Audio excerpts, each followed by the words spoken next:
ખેતી કરવા જવું હોય તો તમારે આધાર કાર્ડ આપવાનું. તો આ તો અંગ્રેજોના ટાઈમમાં આવું નહોતું. ક્યાં ઇતિહાસમાં એવું નથી કે અંગ્રેજો હતા ત્યારે વાડીએ જવું હોય તો હાથ બાર બતાવવી પડતી, આધાર કાર્ડ આપવા પડતી. તેથી એમ નામ જવાતું હતું.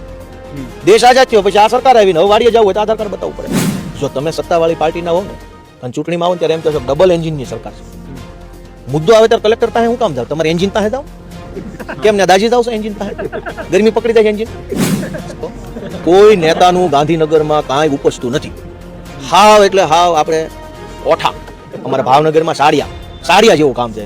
સાડિયો છે, ઊભો છે, પણ પક્ષી આવીને બેઠું તેમ કે હાલે નીકળે એમ કે આ સાડિયા છે. બોલી નો એકે, હલી નો એકે, અવાજ ન ઉઠાય કે આમ ઊભા હોય કાંઈ વચ્ચે જાય પણ હલવાના છો નહીં. તમે શું કહેવાનું? સત્તા પક્ષનો ધારાસભ્ય કોને મળે? કલેક્ટરને કે મંત્રીને? મંત્રીને. હવે એ કલેક્ટરને મળશે એનો અર્થ શું થયો? કે ઉપરવાળા જે કાઢી મૂકે એમ છે. ત્યાં જાવ આબરૂ વગર ના થાય. દોડ્યા છે ને આવો છો આવું નવું લઈને. ખેડૂત એ રાષ્ટ્રનો જ છે ને, પાકિસ્તાનના ખેડૂત તો નથી. રાષ્ટ્રહિત કરવું હોય તો ખેડૂત હિત સાથે રાષ્ટ્રહિત હોય કે ખેડૂત હિત સિવાયનું રાષ્ટ્રહિત હોય? ખેડૂતનું હિત એક તો રાષ્ટ્રહિત છે. દેશ જ ખેતી પ્રધાન છે. તો રાષ્ટ્રહિતમાં દોડા નીકળતા હોય તો નાખો ને કલેક્ટરની ધાબા ઉપર ને ધારાસભ્યો નગાસી ઉપર દોડા નાખો. એને પહેલા એની પાસે રાષ્ટ્રહિત કરાવો. એ ઠેકો લઈને નીકળ્યા છે. ધારાસભ્યો, સાંસદ સભ્યો, કલેક્ટરો, એસપી બધા પોતાની જાતને મહાન દેશ સેવક માને. એના ઘર ઉપર નાખો ને બધા થાંભલા ટાવર ને બધું. ખેડૂતને નથી કરવી છે. તો તમે હિન્દુત્વનો દાવો કરો છો, હિન્દુ ખેડૂતોની જમીનમાં જબરજસ્તીથી દંડા મારીને, બહેનો દીકરીઓને અપમાનિત કરીને, નાના છોકરા ઉપર જુલમ કરીને, પોલીસ લાવીને હિન્દુ ખેડૂતોના ખેતરો પચાવી પાડો છો. આ તો મોહમ્મદ ગજની જેવું કૃત્ય કહેવાય. ગજની આવતો તો આવી રીતે ગમે એની જમીન પચાવી પાડતો મફતના ભાવે. તો સરકાર હિન્દુઓની હોવાનો મતલબ શું થયો? પછી ફાયદો શું થયો જો આવું આ જ કરવાનું? તો તમે ગજની હું ભાજપ.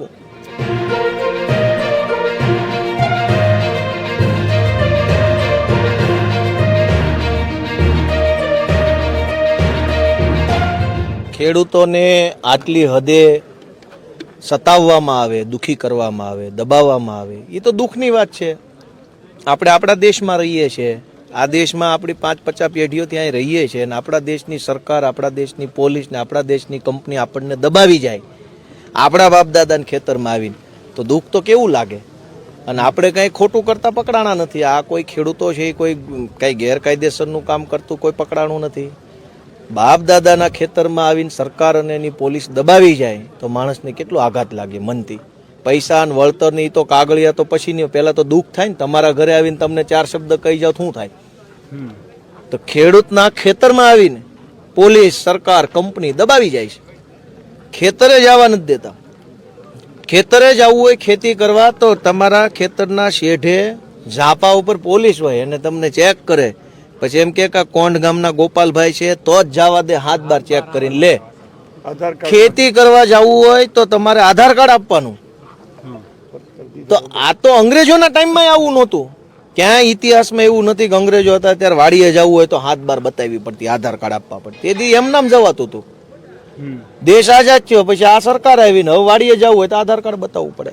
ગોપાલભાઈ, સ્થાનિક સ્વરાજ્યની ચૂંટણી હમણાં જ ગઈ, એમાં હળવદે આવી ગયું ને ધાંગધ્રા, કારણ કે વિધાનસભા બંને એક છે. તો આજ વિધાનસભામાં સત્તા પક્ષને એટલે કે ભાજપને બહુમતી મળી. ત્યારે આજ બધા ખેડૂતો પાસે જે ચૂંટાયેલા અત્યારે જે પ્રતિનિધિઓ છે ગયા હતા કે ભાઈ નાનું મોટું કંઈ પણ કામ હોય તો અડધી રાતે અમે બેઠા છીએ. તો એ અત્યારે અહીંયા ઉપયોગમાં નથી આવતા, એમનો અવાજ નથી સાંભળતા. એટલા માટે થઈને વિસાવદરથી છે કે તમારે અહીંયા કોંઢ સુધી આવવું પડે છે. જો તમે એક વાત મેહુલભાઈ સમજો, તમે બધું જાણો છો પણ તમે ન બોલી શકો. કોઈ નેતાનું ગાંધીનગરમાં કાંઈ ઉપજતું નથી. હાવ એટલે હાવ આપણે ઓઠા. અમારા ભાવનગરમાં સાડિયા જેવું કામ છે. સાડિયો છે, ઊભો છે, પણ પક્ષી આવીને બેઠું તેમ કે હાલે નીકળે એમ કે આ સાડિયા છે.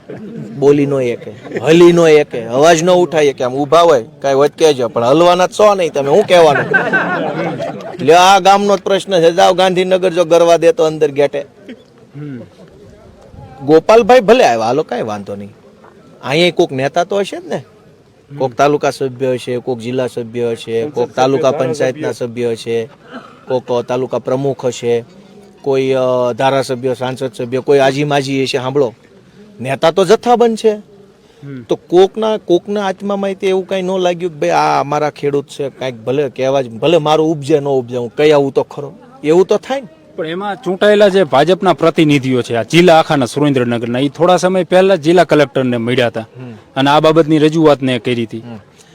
જો તમે સત્તાવાળી પાર્ટીના હોવ ને અને ચૂંટણીમાં આવો ને ત્યારે એમ કહો છો કે ડબલ એન્જિનની સરકાર છે. મુદ્દો આવે ત્યારે કલેક્ટર પાસે હું કામ જાવ? તમારે એન્જિન પાસે જાવ. કેમ ને દાજી જાવ છો એન્જિન પાસે? ગરમી પકડી જાય છે એન્જિન. કલેક્ટરને મારે મળવાનું હોય. હું વિરોધ પક્ષનો ધારાસભ્ય છું. હું મળું, હું કલેક્ટર એસપી ને મળું તો વ્યવહારિક છે. તમે સત્તા પક્ષના જાઓ સીધા ગાંધીનગર હાકળ ખખડાવો છે કોઈ કે નીકળો વેતી ના પડો. આઈ છે ને આવ્યા સત્તા પક્ષનો ધારાસભ્ય કોને મળે? કલેક્ટરને કે મંત્રીને? મંત્રીને. હવે ઈ કલેક્ટરને મળશે એનો અર્થ શું થયો? કે ઉપરવાળા છે કાઢી મૂકે એમ છે. ત્યાં જાવ તો આબરૂ વગર ના થાય કે દોડ્યા છે ને આવો છો આવું ને આવું લઈને. ભાઈ આ સભ્ય હો તમે ગાંધીનગર હોય એટલે તમને કદાચ તમે આ જોયું હોય છે તો હું નહીં, ત્યાં જેટલા હોય ને ત્યાં જોવે છે રોજ. તમારે જોવું હોય ને તો હું તમને કહું ને ત્યાં સચિવાલય આવવાનું, હું કઈ થાંભલે ઉભો રહ્યો ને કાંઈ બોલવાનું નહીં, જોયા કરવાનું. તમે હા જોઈ પણ ખબર પડી જાય કે કોઈને કાંઈ હાલતું નથી. તમે મેહુલભાઈ આપણે કોઈની મજાક મસ્તી નથી કરવી. હું શું કહેવા માંગુ છું, ખેડૂતોનો મુદ્દો છે. કોકને તો અંદરથી એમ થવું જોઈએ ને કે ભલે મારું, જો આજ હું અહીં આવ્યો કઈ મારી સરકાર નથી, હું અહીં આવીને બધાને મળું તો કાલ થાંભલા બંધ નથી થઈ જાય, તો અંદરથી દાઝવું તો જોઈએ ને આપણને. પીડા તો થવી જોઈએ કે હાલો ભાઈ આપણા ખેડૂતના દીકરા તરીકે પીડા થઈ, આપણે જઈએ આશ્વાસન આપીએ, મળીએ, વાત કરીએ, હું ફરે એટલું તો થાય ને. હવે ભાજપના કોઈ પણ નેતા હોય ભલે એનું કાંઈ ઉપર વજન પડે ન પડે, 2 નંબરનો મુદ્દો, હૂંફ આપવાની ફરજ ખરી કે નહીં? તમે આ વિસ્તારમાં ભૂતપૂર્વ ધારાસભ્ય, હાલના ધારાસભ્ય, ભૂતપૂર્વ મંત્રી, ભૂતપૂર્વ કે ચાલુક જે છો, થોડીક હૂંફ આપવાની જવાબદારી આવે કે ન આવે? એમ મને કયો તો હૂંફે નહીં આપવાની. ભલે કામ થાય તેને કામ ન થાય એ પછીની વાત છે. ત્યાં તમે ગામને પૂછો કોઈ હૂંફ આપવા આવ્યું? હૂંફમાંથી માણા ગયો એની પાસે કામની ક્યાં વાત રાખી? હવે આપણે આ કાણે જ આવી છીએ, કાણે જવાનું શું છે? હૂંફ. મરેલો માણા પાછો નથી આવતો પણ હૂંફ દેવા જવું પડે ને. એ માણાનો વ્યવહાર કહેવાય કે પીડા આવે, દુઃખ આવે ત્યારે હૂંફ આપવા જવું એ માણાની નાયતનું કામ છે.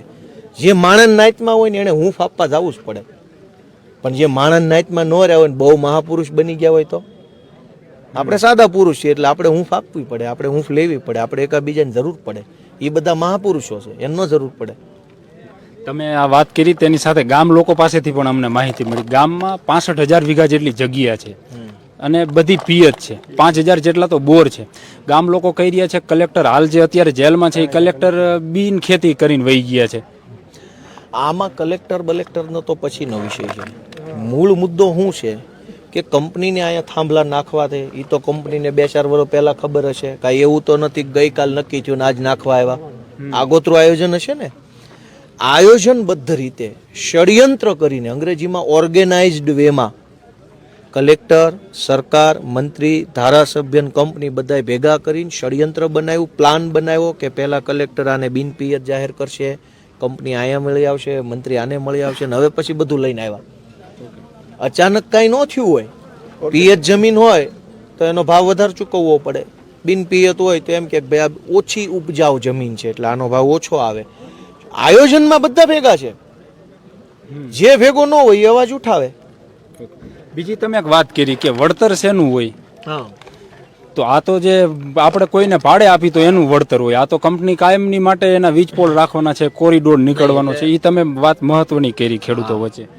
આમાં વીજળીના થાંભલામાં મેહુલભાઈ સમજવા જેવો મુદ્દો છે. આ કેમ કે આ નવો વિષય છે સમાજમાં. પહેલી વખત આ બધું છેલ્લા 10 વર્ષથી આવ્યું. પહેલા આવું હતું જ નહીં, કાંઈ સોલાર નહીં, થાંભલા નહીં, કાંઈ નહોતું.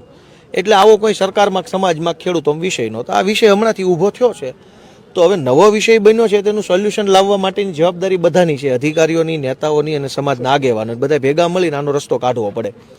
હવે અત્યારે વળતર ચૂકવવાની જે વાત આવે છે એ વળતર પહેલા તો કયા કાયદા હેઠળ ચૂકવાય છે એ ખબર છે?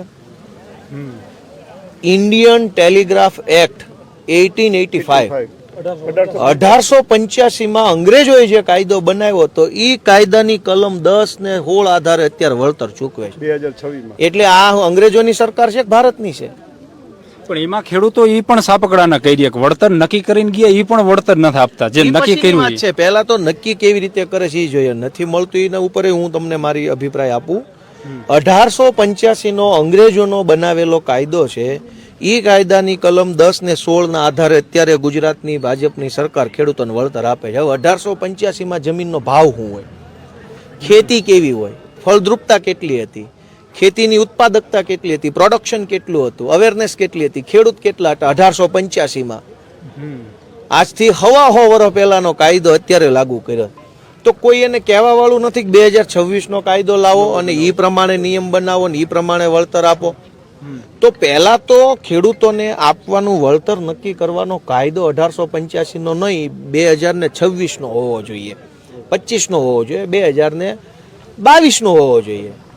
હવે સરકાર અત્યારે અંગ્રેજોના કાયદા ઉપર હાલે છે, તો આપણા કાયદા પર આવવા મજી આને 100 વર્ષ લાગશે. ત્યાં તો અહીં છોકરા સિવાય કઈ નહીં વધે. ખેતી વેચાઈ ગઈ, મિલકત વેચાઈ ગઈ, હોનું બોનું વેચાઈ ગયું, છોકરા વધ્યા હશે બે. વળતરનો મુદ્દો મેહુલભાઈ છે, સરકાર આપણી જમીન પર થાંભલો નાખી જાય છે, એ પ્રાઇવેટ કંપની છે. પ્રાઇવેટ કંપની મારે ખેતરમાં થાંભલો નાખી જાય તો સરકારે કોની તરફ રહેવું જોઈએ? ખેડૂતો તરફ. એને બદલે સરકાર પ્રાઇવેટ કંપની તરફ છે. સરકાર મારી છે કે કંપનીની છે? થોડીક ભાઈ બત્તી મારો. સરકાર કંપનીની છે કે ખેડૂતોની છે? કંપની પ્રાઇવેટ છે, એ કમાવા હાટું થાંભલો નાખે. એવું તો નથી કંપનીના થાંભલેથી લાઇટ છે એ બધી મંદિરો મફત આપી દેવામાં આવશે, તમામ લાઇટ. અહીં કઈ કમાવું નથી. સદાવ્રતનો થાંભલો તો છે નહીં, કઈ ધર્મશાળા નથી. કમાવા જ ખોલ્યું છે એને, કંપની કમાવા ખુલી. એ કંપની કમાવા હાટું થાંભલો નાખે છે, એ થાંભલામાં જે લાઇટ જશે એમાં કંપની કરોડો કમાશે. તો કમાય છે, કમાવા માટે ધંધો કરવા જે કંપની આવી છે એ મને કાંઈ નથી દેતી, છતાંય સરકારી કંપનીની તરફેણમાં પોલીસ ભાડે આપે છે. હા, એ તમે કારણ કે પોલીસમાં રહેલા હો, અત્યારે વકીલ પણ છો, ધારાસભ્ય પણ છો, એટલે આ રીતના પોલીસ ખેડૂતોના રીતના કંદડીએ કે કારણ કે એના ખેતરે નહીં જવા દેવાનું, અગાઉ 1.5-2 કિલોમીટર અગાઉથી જ એમને રોકી નાખવાના, અને આ રીતના જે ખેડૂતોને જે રીતના હેરાન કરે છે, આ રીતના પોલીસ કરી શકે? કરી ન શકે, પણ આકાઓ ઉપર બેઠા હોય એ આકાઓ પોલીસને બચાવતા હોય તો કોઈ ઉપર માણસ છાવરવા વાળો હોય ને, મંત્રી સંત્રી સરકારી લેવલ પર, એને કીધું કે તમ તારે મારી મારીને ભૂત બનાવીજો બધાને, તમને પગારે આપશું ને એવોર્ડ આપશું, તો જ આ લોકો આવું કરે. આપણા દેશનું સંવિધાન શું કહે છે કે વગર વાંકે કોઈને તુંય નહીં કહેવાનું. એ ભારતનું બંધારણ આપણને તો અધિકાર આપે છે. કોઈએ કોઈની હારે માથાકૂટ વગર વાંકે નથી કરવાની, એ બંધારણ છે. પોલીસ તો બંધારણને માનવા માટે જ પોલીસ છે. અભણ માણસ એમ કહીએ કે હું અભણ છું, મને નહોતી ખબર એટલે ગાળું બોલી ગયો. પોલીસ તો ભણેલી છે, યુનિફોર્મ છે, ભારતનો રાષ્ટ્રીય સિંહને આપેલું છે એની ટોપી ઉપર. એને તો બંધારણને માનવું પડે, એને બદલે સરકારનું માને છે. પણ એક વાત એવી થાય કે આ રાષ્ટ્રહિતમાં છે, આ લાઈનની જે નીકળે, તમે વાત કરી રહ્યા છો પોલીસ જે બધી આવે છે, કારણ કે અહીંયા તો 1500-2000 જેટલી પોલીસ ગામ લોકો કહી રહ્યા છે કે આવે છે, તો આ બધી ભાડે આવે? અરે ભાઈ, રાષ્ટ્રહિતમાં લાઈન હોય તો એનો શું વાંધો છે? પણ રાષ્ટ્રહિતમાં હોય તો ખેડૂતનું અહિત કરીને રાષ્ટ્રહિત કેવી રીતે થાય? ખેડૂત એ રાષ્ટ્રનો જ છે ને, પાકિસ્તાનના ખેડૂત તો નથી. રાષ્ટ્રહિત કરવું હોય તો ખેડૂત હિત સાથે રાષ્ટ્રહિત હોય કે ખેડૂત હિત સિવાયનું રાષ્ટ્રહિત હોય? ખેડૂતનું હિત એ જ તો રાષ્ટ્રહિત છે. દેશ જ ખેતી પ્રધાન છે, તો રાષ્ટ્રહિતમાં દોરડા નીકળતા હોય તો નાખો ને કલેક્ટરની ધાબા ઉપર ને ધારાસભ્યો નગાસી ઉપર દોરડા નાખો. એને પેલા એની પાસે રાષ્ટ્રહિત કરાવો, એ ઠેકો લઈને નીકળ્યા છે.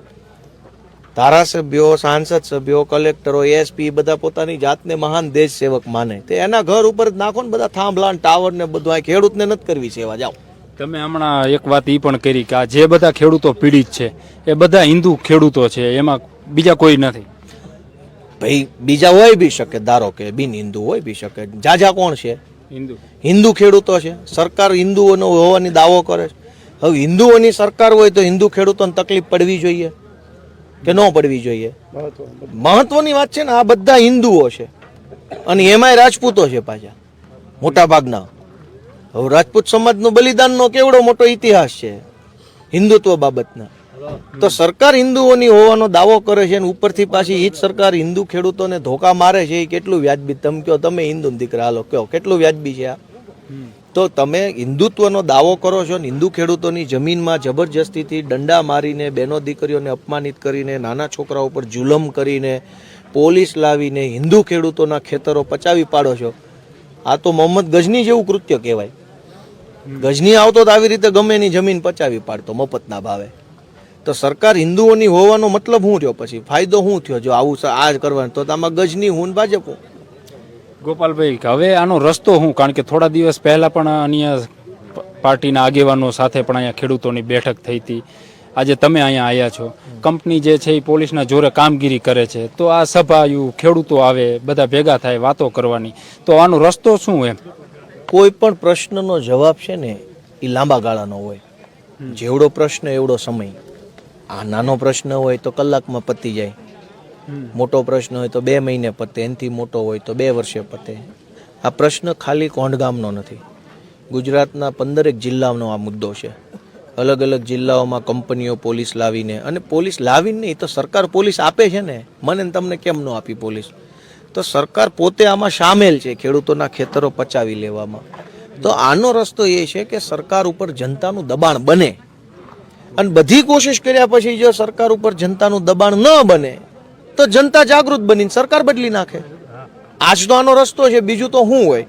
અંતમાં એક છેલ્લો સવાલ, કારણ કે કિસાન કોંગ્રેસ ને કિસાન સંઘર્ષ સમિતિ 15 તારીખે ખેડૂતોના અવાજ માટે થઈને કહી રહ્યા છે કે અમે રેલી, ટ્રેક્ટર રેલી કાઢી રહ્યા છે. કઈ રીતે જોવો? સારી રીતે જોઉં છું, સારું કહેવાય. સમર્થન તમારું? ખેડૂતનો મુદ્દો હોય ને અમે ભેગા જ હોય. મુદ્દો ખેડૂતનો હોવો જોઈએ. પછી કોણ ઉઠાવે છે ને કઈ પાર્ટીનો છે ને કયા ગામનો છે ને કઈ નાતનો છે એનો કોઈ અર્થ રહેતો નથી. વાત ખેડૂતની હોય તો હારી જ બાબત છે ને, તમે કરો તો હારી ને રાણા સાહેબ કરે તો હારી. વાત તો ખેડૂતની છે ને. આપણો ટેકો તો વાતને છે, વ્યક્તિને થોડો હોય. વ્યક્તિની કોઈ વાત જ નથી, મુદ્દાને ટેકો, કે ભાઈ ખેડૂતનો મુદ્દો લઈને જે કોઈ વ્યક્તિઓ હાલે છે એને અમારો ટેકો છે. જે કે એ રીતનો વાત ખેડૂતની થવી જોઈએ. પછી કાંઈ આનો એવું તો નથી કે ટ્રેક્ટર રેલી તમે કાઢી અને ટ્રેક્ટર રેલી પૂરી થઈ એટલે તરત ત્યાં ઈવીએમ મૂક્યો છે મંડો દાબવા આવે, એવું તો છે નહીં કાંઈ કે જેની રેલીમાં ગયા એનું દાબીને વહી આવશે. ચૂંટણી ટાણે છે. અત્યારે આ મુદ્દો છે તો અત્યારે આપણે આપણી રીતે ખેડૂત તરીકેનું કામ કરવાનું. મને આ વાત કરતા એટલે એક મુદ્દો યાદ આવ્યો, કારણ કે તમારા જ એક સમયના પૂર્વ સાથી આ જિલ્લાના અને ખેડૂતોના પ્રશ્નોને લઈને આક્રમક રજૂઆતો ને બધું કરતા. કદાચ એ આમાં હોત તો તમારે વિસાવદરથી અહીંયા આવવું પણ ન પડત, કારણ કે એ લડતા ખેડૂતોના પ્રશ્નો. અત્યારે છે નહીં, એમાં એમની કમી દેખાય ને. હવાર પડી ગયો હવે તો. તમે કાળે અંધારી વાત કરો છો, રાતની આ હવાર પડી ગયું કહેવાય. હવે આમાં નવી રાત, નવો દિવસ, નવો વાત. આમાં શું હોય? કાંઈ ને કાંઈ. એક માણસ ઉપર દુનિયા થોડી ટકેલી છે. કોઈ માણસ એવો દાવો કરે કે હું મહાન છું, આ ગોપાલભાઈ વૈયા જાય તો દુનિયા ઊભી રહેવાની છે. સમાજનું કામ એવડું મેહુલભાઈ મોટું કામ છે કે આમાં જેટલું તમે કામ કરો એટલા સમાજના અને કુદરતના આશીર્વાદ મળે. ને એમાંય ખેડૂત તો ભગવાનનો અવતાર ગણાય. ભગવાન બલરામ છે એ ખેડૂત હતા, કૃષ્ણ ભગવાનના મોટા ભાઈ. એટલે ખેડૂતનો વારસો ભગવાન બલરામથી આવ્યો. બલરામ ભગવાનના અંબે હળ હતું. ખેડૂતના આશીર્વાદ, સમાજના આશીર્વાદ મળે ને એનાથી મોટું કાંઈ હોય નહીં. એટલે કોઈ વ્યક્તિ ખેડૂતોથી કે સમાજથી મોટો ન હોઈ શકે. આપણે બધા છીએ તો ખેડૂતોથી, સમાજથી, આપણા ગામથી ઉજળા છીએ. ગામથી મોટા, નાતથી મોટા, ખેડૂતથી મોટા કોઈ થઈ ગયા હોય તો ભગવાન એને 100 વર્ષના કરે દુઃખી થવા.